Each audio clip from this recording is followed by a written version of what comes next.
हैं जिनके लिए आपसे रुक करेंगे। आगे बढ़ लेते हैं प्रयागराज से अगली बड़ी खबर आप तक साझा करें, जो इलाहाबाद हाई कोर्ट से जुड़ी ये बड़ी खबर है। एमएलए इरफान सोलंकी की याचिका पर आज सुनवाई होनी है। इलाहाबाद हाई कोर्ट में आज सुनवाई होगी। एमपी एमएलए कोर्ट में आज सुनवाई होनी है। ये बड़ी खबर आप तक हम साझा कर रहे हैं। तो देखिए, इलाहाबाद हाई कोर्ट में आज सुनवाई होनी है। एमपी एमएलए कोर्ट द्वारा ये सजा दी गई थी।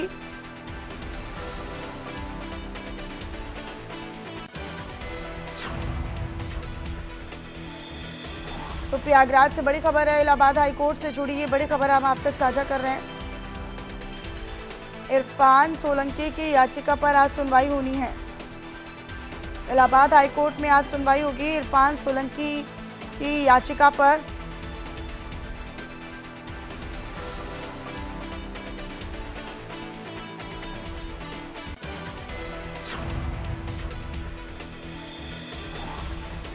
तो इलाहाबाद हाई कोर्ट से जुड़ी ये बड़ी खबर अब तक हम साझा कर रहे हैं। लगातार एमएलए इरफान सोलंकी की याचिका पर आज सुनवाई होगी। अमित श्रीवास्तव लगातार मेरे साथ बने हुए हैं प्रयागराज से। सीधा अमित, एक बार फिर से आप ही का रुख कर लेती हूँ। इरफान सोलंकी के मामले पर लगातार सुनवाई का दौर जारी है। अब हाईकोर्ट के से जुड़ी ये खबर हम आप तक अपने दर्शकों तक साझा कर रहे हैं, जहां उनकी याचिका पर आज सुनवाई होने वाली है।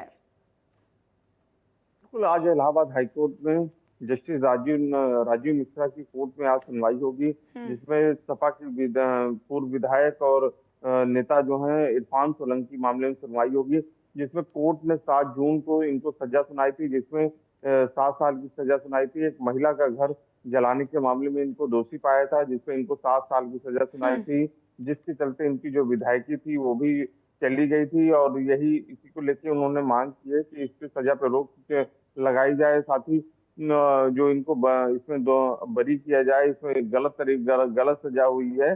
तो इसी मामले में आज सुनवाई होगी। तो अब देखना होगा कि इलाहाबाद हाईकोर्ट से इनको राहत मिलती है कि नहीं मिलती है, ये सबसे महत्वपूर्ण है। और इसी को लेकर आज उन्होंने अगर इलाहाबाद हाईकोर्ट से सजा पे रोक लगती है तो उनकी जो विधायकी जो चली गई है वो उनको वापस पुनः मिल जाएगी, और फिर उसके बाद ये विधायक हो जाएंगे। और साथ ही जो सजा हुई थी उस पर भी रोक लग जाएगी, तो एक बड़ी राहत हो सकती है। लेकिन कोर्ट में देखना होगा कि किस तरह से बहस होती है, किस तरह से आज लेकिन इससे पहले सुनवाई भी होती 7 है। साल की सजा के खिलाफ उन्होंने जब याचिका दाखिल की थी तो इलाहाबाद हाईकोर्ट में सुनवाई हुई थी।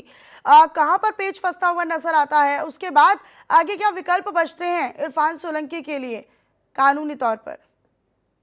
अगर इलाहाबाद हाईकोर्ट से उनको राहत नहीं मिलती है, या उनको राहत नहीं मिलती, या उनकी सजा पर रोक नहीं लगाती है कोर्ट, तो उसके बाद ये सुप्रीम कोर्ट का रुख करना पड़ेगा इनको। सुप्रीम कोर्ट में इस मामले की इनको अपील करनी पड़ेगी, और अगर वहां भी नहीं सुनवाई होगी तो फिर उसके उनकी राहत नहीं मिलती तो समझिए इनकी विधायकी चली गई और खत्म हो गया इनका कहानी। जो जिस तरह से इनको जो सजा हुई है, तो क्योंकि एक गंभीर मामला था, एक महिला का घर जलाया गया था, उस मामले में इनको दोषी पाया है, और दोषी पाने के बाद इनको सजा सुनाई है।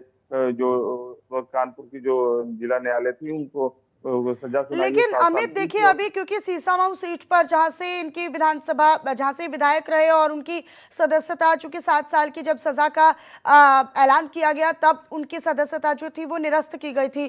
क्या ये विकल्प होता है कि अगर उनके पक्ष में कोई सुनवाई होती है या उनको फिर से कोई रियायत मिलती है तो उनकी सदस्यता फिर से बहाल की जा सकती है सीसामाऊ से?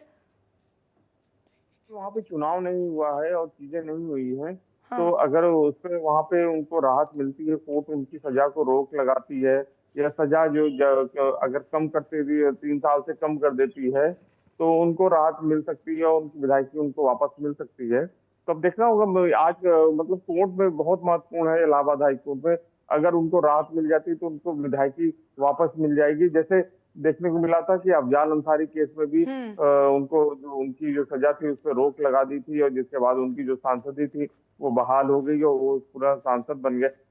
तो इसी तरह इस मामले भी है, अगर इलाहाबाद हाईकोर्ट इनकी सजा पे रोक लगाती है या सजा को कम करती है, या जो भी ऑर्डर करती है इनके पक्ष में करती है, तो इनकी सजा, इनको मतलब विधायकी इनकी वापस हो सकती है, हम्म। क्योंकि अभी उपचुनाव नहीं हुए हैं।